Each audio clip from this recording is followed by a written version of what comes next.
काल स्थानिक गुन्हे शाखेच्या पथकाला जेव्हा माहिती मिळाली की काही केमिकल ड्रग्सचा वाहतूक होणार आहे, त्या अनुषंगानं पथकानं ताबडतोब कारवी MIDC मध्ये वॉच ठेवून त्या ठिकाणी काही हालचाली संशयास्पद दिसतात का बघितलं.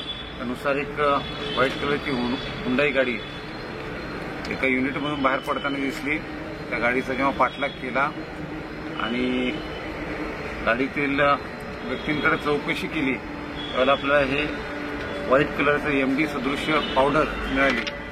आणि जेव्हा आपण त्या व्यक्तींकडे चौकशी केली तर त्यांनी सुद्धा हे MD असल्याचं त्या ठिकाणी सांगितलं. त्यानुसार आम्ही तात्काळ फॉरेन्सिक लॅबच्या पण अधिकाऱ्यांशी संपर्क केला, त्यांना इथं पाचारण केलं आणि त्यांच्याकडून जे एक टेस्ट करून MD असल्याबाबतची खात्री करून घेतली.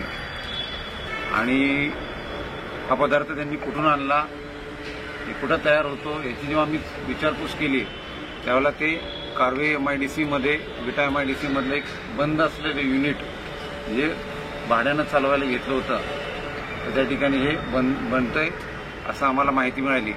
त्या अनुषंगानं आम्ही तात्काळ त्या ठिकाणी छापा टाकला आणि त्या ठिकाणी त्याचं जे रॉ मटेरियल आहे MD बनवण्याकामीचं आणि याचा जो डिस्टिलेशनचा सेटअप आहे ते सगळं आम्हाला त्या ठिकाणी आढळून आलं. सगळ्या गोष्टी आम्ही तात्काळ ताब्यात घेतल्या आणि आरोपींना आम्ही तिथेच जेरबंद केलं.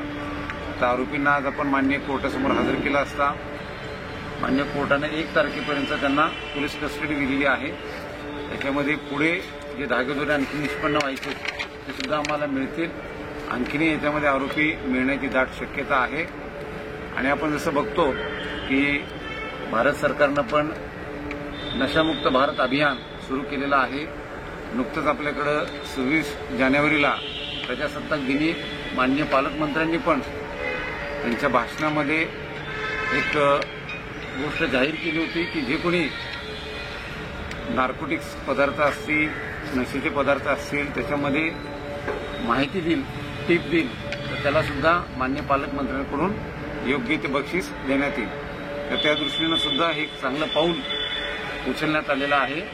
मी या कारवाईमध्ये सामील असलेल्या सर्व पथकातील माझ्या अधिकारी अंमलदारांचं अभिनंदन करतो, कौतुक करतो.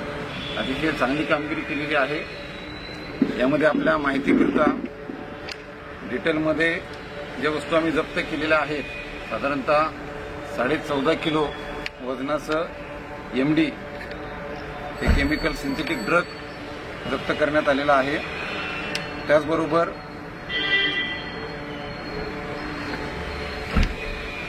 याच्यामध्ये जे रॉ मटेरियल आहे टोलिन केमिकल आहे त्याचे 2 ड्रम 200 लिटरचे.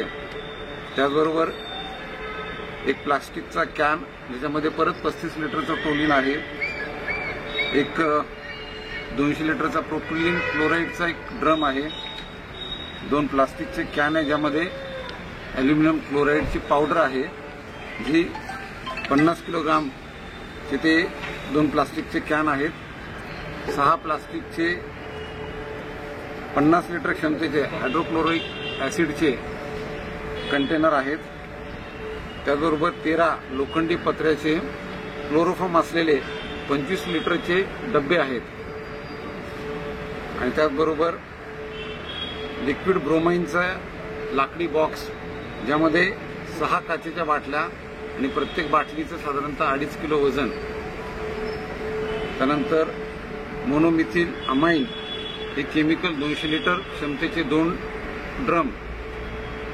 आणि पूर्ण जे मी आता डिस्टिलेशन असेंब्ली म्हटलं या ठिकाणी हे पूर्ण रॉ मटेरियल वापरून त्यापासून MD ड्रग्ज बनवण्याचं ती सगळी यंत्रसामुग्री आहे ती सुद्धा मी त्या ठिकाणी जप्त केलेली आहे.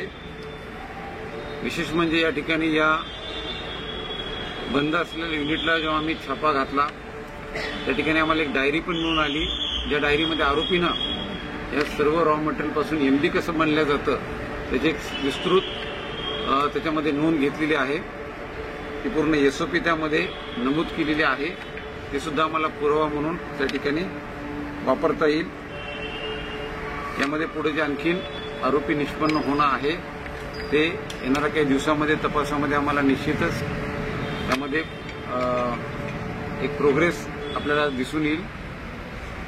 जे सध्या आम्ही आरोपी अटक केलेले आहेत त्या आरोपींचं पण गुन्हेगारी पार्श्वभूमी असल्याचं आम्हाला दिसून येते। यांच्यावर वेगळ्या पोलीस स्टेशनला वेगळ्या कलमांतर्गत गुन्हे दाखल आहेत, म्हणजे हे गुन्हेगारी पार्श्वभूमीचे आरोपी आहेत। याच्यामध्ये काही आणखीन पुढे मार्केटमध्ये हे एमडी कुठे विकले जाणार आहे, कोणाला दिले जाणार आहे, हे आम्ही येणाऱ्या काही दिवसांमध्ये निष्पन्न करू। त्याकरिता वेगळी पोलीस पथकंही तयार केलेली आहेत आणि तपासापुढे चालू ठेवलेला आहे। धन्यवाद।